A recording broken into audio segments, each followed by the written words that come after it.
কিন্তু নবী আলাইহিস সালাতু ওয়াস সালাম নামাজের জামাতকে এত প্রাধান্য দিয়েছেন। নবী বলছেন মান তাওয়াদ্দা ফাহসানাল wudu সুম্মা রাহা ফাওয়াজাদান নাস। নবী আলাইহিস সালাতু ওয়াস সালাম বলেন একজন মানুষ সুন্দর করে ওযু করলো, ওযু কইরা মসজিদে আসলো, মসজিদে এসে দেখেছেন মসজিদের নামাজের জামাত শেষ হয়ে গেছে।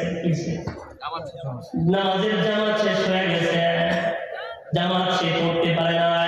নবী আলাইহিস সালাতু ওয়াস সালাম বলেন সে যে নিয়ত করেছে জামাতে অংশগ্রহণ করবে, জামাত তো পাইছে না।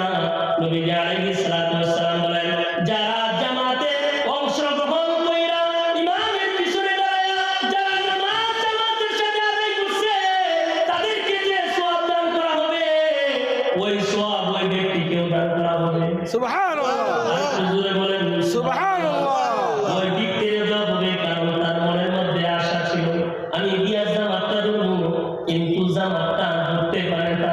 আল্লাহ বলেন বান্দারে আফসোস করলি পারলি না, চেষ্টা করলি মসজিদ কয়েকদিন যা, তারা যা সওয়াব নামাজ জামাতে পড়ে নিব, তুই জামাত না দইরা ওই সওয়াব তোর আমার মনে দিয়ে দিলা। সুবহানাল্লাহ। এই জন্যই নামাজের এত গুরুত্ব, নামাজের জামাতের এত গুরুত্ব।